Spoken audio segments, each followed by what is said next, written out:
Hey guys, what's going on? It's your host, your boy, George Mackay, back here on the MLW Rewind. If you're watching us for the first time in YouTube land, hello. If you're watching us as a returning guest, hello. If you're listening to us on all available podcast platforms when we drop the episode, hello. And if you're listening to us exclusively on the SNME network, that's the Sunday Night Main Event, welcome. I am George Mackay. I said that earlier, but I'm going to say it again. And this is the one, the only Uncle Bobby B. Yeah, that's me. What's happening? What's happening is that this is the final fusion before MLW's first pay-per-view. That's right. Never Say Never takes place this Saturday, July 8th, 8 p.m. on FITE Plus. It's real simple and easy. $7.99. Not for the pay-per-view, for the entire month subscription. So if you go ahead and purchase that, you get access to the pay-per-view, which has a great match card, which we'll run down later on. We're also going to be doing a post review of the pay-per-view. We're not going to do a prediction show. We're just going to enjoy it, but we're going to do a post review of the a debrief, a post-show debrief. Yeah, a debrief. Like we're going to rewind back to pay-per-view, which is what we do here on the MLW Rewind. We rewind it back. And tonight's final fusion before the first epic MLW pay-per-view was a doozy. Right off the bat, we get MSL. That's Mr. Saint Laurent. He's coming out with Microman. They're coming out to celebrate Microman Day. That's right. Today is Microman Day, and they want to teach all the fans the very simple Microman song, which is just simply, here he comes, Microman, here he comes, Microman. It's very simple, but some fans seem to skip out on the words. You executed that better than I expected you Thank to. you. I can, occasionally hold the odd tune, especially when it's really only 2 sentences, to be completely honest with you. And they're also greeted by a surprise guest. Davey Boy Smith Jr. is coming out. And we thought it was a little strange. We thought maybe he's coming out to celebrate Microman. Go ahead and shakes his hand. Looks down at Microman, shakes his hand, says, hey, how you doing? Then kicks him right in the face. Boom. Yeah, proceeds to... He punted Microman pretty damn good, to the point where he starts laughing hysterically, and then he carries Microman around the ring. He's going to do a power slam. He does. And at that point, Saint Laurent says, no, love you. And that's right. We get the infamous heel turn that we've been waiting on. Saint Laurent has turned his back on Microman. Microman has outlived his usefulness and his dollar-earning ability in Saint Laurent's eyes, and he tells Davey Boy Smith, quote unquote, throw this piece of trash outside of the ring. And at that point, some of the MLW staff try to stop it, but it's too late. And Microman is literally tossed like a garbage bag over the side of the ring, as Davey Boy and Saint Laurent have now developed a partnership of undoing. He will pretty much be the Heyman to Davey Boy Smith's Brock Lesnar, because Davey Boy Smith is a great wrestler, but he cannot talk. Saint Laurent can talk, but clearly cannot wrestle. So it's the best of both worlds. And what are your thoughts on the infamous turn that we knew was going to happen? The seeds have been planted for a few weeks, and it's finally here. What did you think of the end result? Excuse me. Well, Mr. Saint Laurent, Monsieur Saint Laurent, is now being seen more on cameras, more of a personality. I think that's a good idea. Not just in terms of talking for Davey Boy, but it's just an additional angle. It's an additional out. Changes up. You can do finishes now with that man outside. So it's interesting. I want to see where they're going with this, if this is going to be some sort of faction development, or we'll get to that a little bit later on. But it just felt bad for Microman. Like, Davey Boy just battered the shit out of him for a couple minutes there, and then main event took the brunt of that catch on the outside. But it's good. More so Jay Lyon than Titus. Jay Lyon pretty much got all of Microman from about 12 feet up. I'm curious to see where this goes and how this further develops, and what this means for the future of Microman. Well, what this means for the future landscape of MLW. I mean, after Never Say Never, the landscape is going to be changed. We could see title changes. We could see a lot of different things. And there's a lot of factions right now that are brewing. So having Microman booted out and Saint Laurent possibly starting or adding to an already existing faction is intriguing. And like you said, he definitely being on camera adds another layer to his story. And I'm okay if Davey Boy and Microman kind of battle back and forth a little bit. I think that, it could be entertaining, and Davey Boy could definitely keep Microman safe in the ring. That's for sure, with his in-ring ability. Yeah, definitely. A couple of matches to run through the card tonight. Our main event is obviously the tag team title fight. SST and SGC. That is a mouthful. It takes forever to say it. That's why I go slow. But that's the main event tonight, and we could possibly see implications for Never Say Never, because we could see new tag team champs to face the Calling at Never Say Never in the Fans Bring the Weapons match. As well as we're going to get the Boomaye Fight Club Expose Part 2. We're going to get a list of more suspects, because all of last week's suspects were a big zero. No, non-factual. As Joe Dombrowski loves to get our hopes up, then crashes them down with these exposés, but they are fantastically done. First match of the card tonight, though, is a middleweight title fight. That's right, Lince Dorado going to try to reclaim his middleweight title from Akira, the Death Fighter. This match was great. And the one highlight for me, other than the fact that these two can go, was a very smooth mask removal from Akira, almost to the point where he sold it so well that he didn't realize that he had done it. But what was even cooler about that is Lince was protecting his face from the camera, still managed to get a few moves in on Akira, really not having his arms to play, using all of his leg strength and his agility to really get those moves. Kind of an inverted Hurricane Rana, if you will, where he used pretty much his knees to leverage Akira into the mat, was pretty damn cool. But Akira does hit the death penalty for the win and does retain. What did you think about this match? What did you think about Lince? I mean, showing off that skill. That was, I mean, he's got skills. I shouldn't say showing off the skill. He's always had it. But that, I mean, the fact that literally have your arms not in use and be able to pull off some of the maneuvers, like he held off Akira for an additional 2 minutes after the mask was removed. So what did you think? Absolute banger of a match. These two guys beat the hell out of each other for a while. It was really enjoyable. Like you said, that the ability of Lince Dorado to keep working, to keep battling in this match without the mask, with his hands up over his face, some really creative and unique kind of spots they had to do there with that, and not something I've really seen before. I'm sure it's happened, but it was enjoyable to watch. Really, really good match. Akira showing why he is the middleweight champion. Absolutely. And the calling with that first taste of gold we'll get later on the show, they definitely want more. They want to add more belts to that collection for sure. We also know that Hammerstone and Alex Kane are going to have a press conference at some point in the show, kind of the final meeting between these two before they square off on Saturday. And currently right now, Hammer is MIA. The press is waiting and waiting and waiting, and Hammer is nowhere to be found. He is in Philly, but he is not at the press conference. So we'll get more to that later on the show. Now it's time for Expose Part 2. Who is financing Bumaye Fight Club? Well, we've got a list of suspects. These suspects are Conrad Thompson, Jim Cornette, Queen Latifah, longtime wrestling fan, believe it or not, it's true. Google it. It's factual. Dixie Carter. That's right, the former head of TNA. And is it any of them?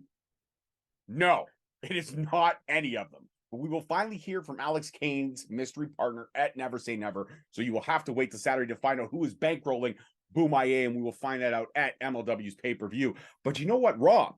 Uncle Bobby B himself has come up with a theory. That's right. He has connected the dots in a way that Joe Dombrowski may have not.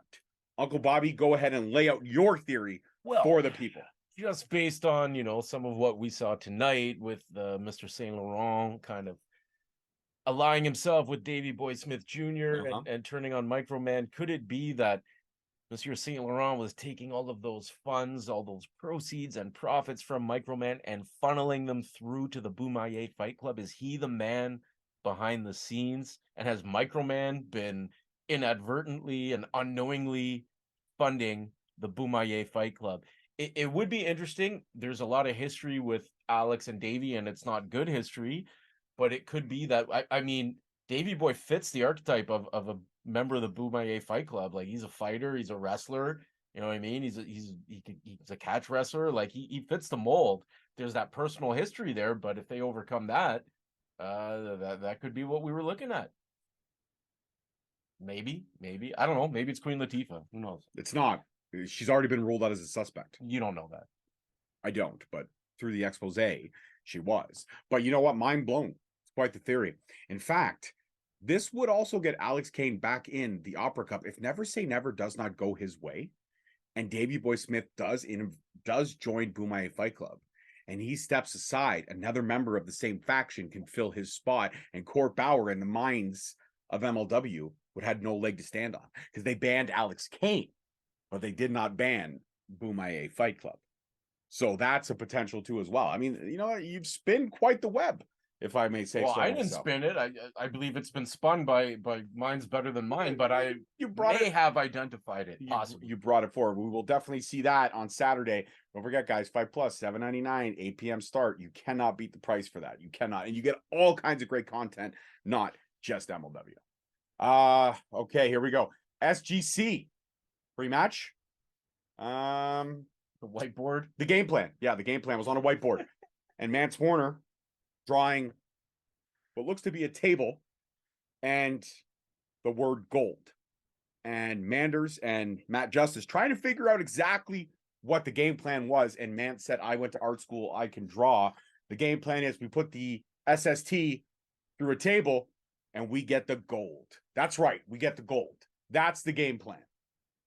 And then Matt Justice goes ahead and writes SGC over top of Mance's artwork to say he also went to art school, but really much he just proves he went to school because he just wrote 3 letters of the alphabet over the table drawing.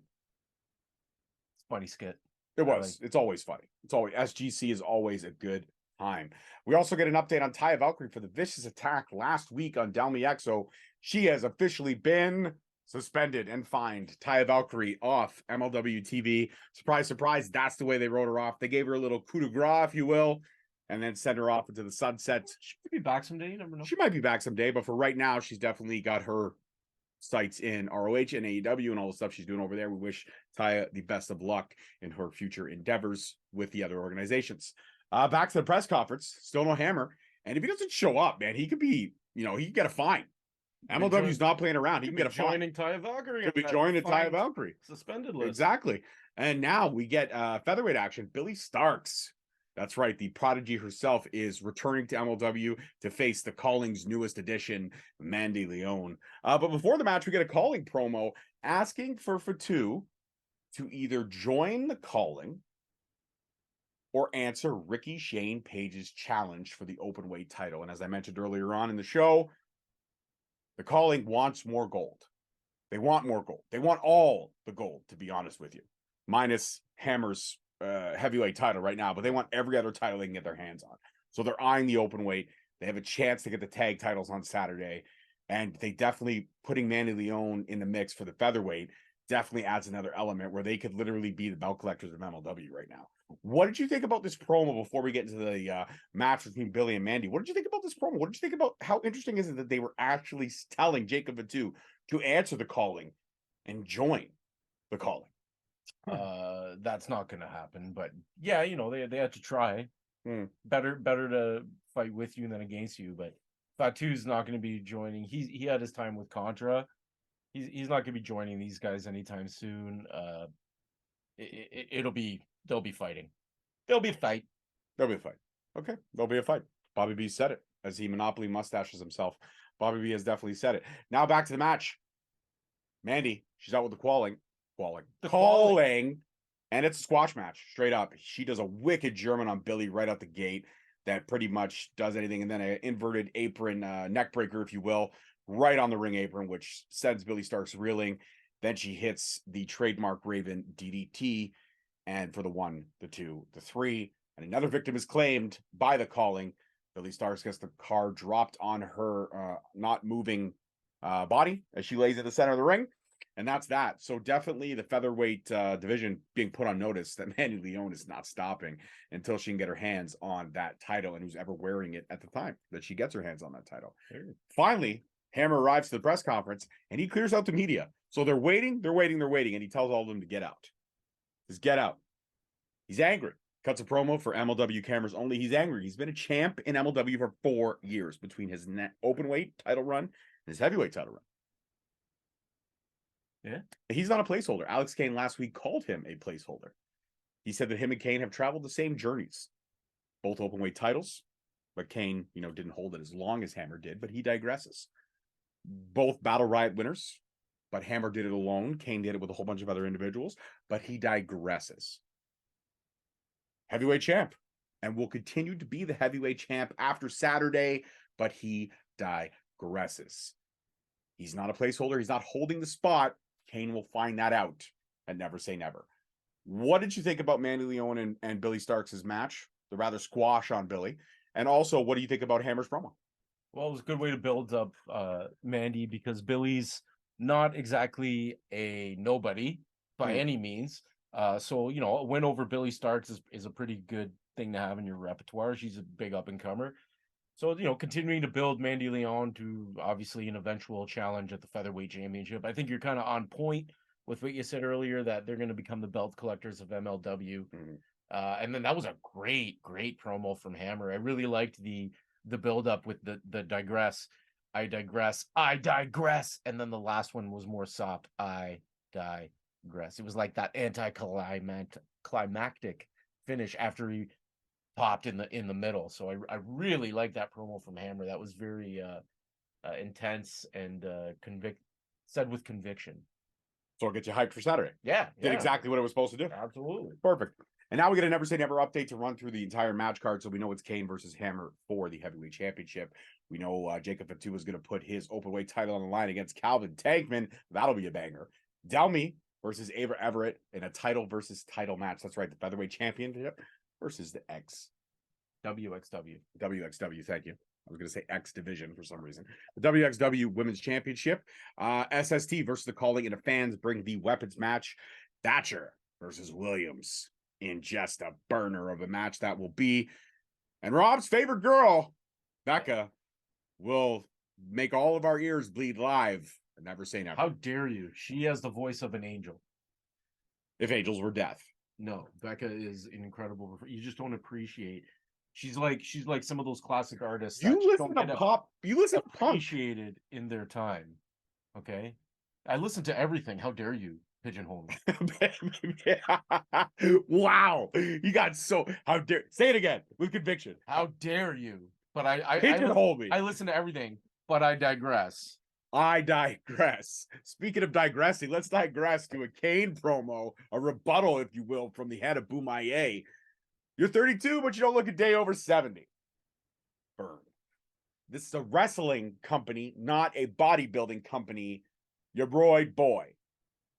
That's right. Alex Kane's promo was 15 seconds shorter than Hammer, and he hit everything right out the gate.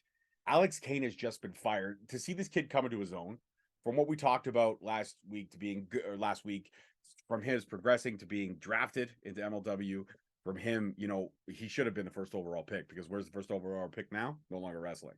Mm-hmm. But I digress. Alex Kane is the growth of a professional wrestler is outstanding. It's absolutely outstanding. And I do believe that we may see a new champion come Saturday. And it may be the start of the Boomaye era in MLW in terms of being the top pyramid champion. Boomaye era. The Boomaye era. I like that. The Boomaye era. All right, it's time for the main event. SGC versus the SST for the tag titles. Chaos reigned. Okay, we had chairs. We had ladders. We had Lance going through a ladder after being jabbed by Mance Warner on top of another ladder. We had Manders sprawled out on the table. Juicy climbing up to the top rope to get hit 5 or 6 times with a chair. Then Mance Warner tries to put a sleeper hold on Juicy, but to have no avail. With the additional weight of Mance Warner on Juicy's back, he went through that table, through Manders, for the 1, the 2, the 3, and the SST retain. But they didn't get to celebrate. I'll get into that right after Rob gives us his opinions on the match. This was a fun match. Like, I really liked it. These kind of matches can be hit and miss. Sometimes it's just a clusterfuck and it's a bit of a spot fest and it's kind of like, all right, it's fun, but whatever. This was really good. Like, this is SGC's preferred style. Like, they like to work like this. If you've ever seen any of their other stuff, you know. And this was just really, I smiled when I was watching this match. I was just sitting there smiling because I was enjoying the hell out of this wrestling match. Watch these guys beat the hell out of each other. Didn't see too many unprotected shots that anyone take. Everyone seemed to be protecting themselves real well, which is nice to see. Don't kill yourselves for us, guys. We love y'all. We want to see y'all grow old. So, you know, don't take those headshots. They're unnecessary. This was fantastic and enjoyable. Every match on the card tonight was fantastic and enjoyable. Even the squash match on Billy Starks, which, like you said, builds up Mandy Leon in the complete upward direction. But like I was saying, the SST did not get to celebrate their victory because the calling came out. It was an all-out brawl. The gas mask goons were out.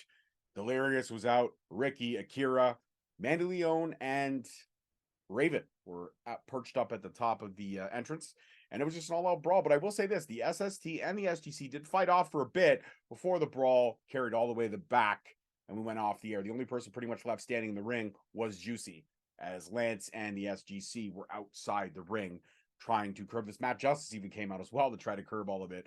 but to of no avail. So, I mean, this is just a streamline right to Saturday, a perfect build. All the stories are pretty much at their peak, and we're going to see an end to all these storylines and the starting of some new storylines, which is a great way to kind of prepare for a pay-per-view and into the next rough shot of tapings after the pay-per-view. And I will say, like, looking at some other companies right now, there's I think that art of leaving you wanting more and leaving you on a cliffhanger has really kind of been lost, because just in the society we live in, everything's now. We don't want to wait a month, 2 months, 3 months, a year for a storyline to pan out or an announcement to be made or something to be revealed. It's gonna be revealed an hour later on the same show. Like, I love what MLW is doing here, making us who's behind Boomaier, building it up.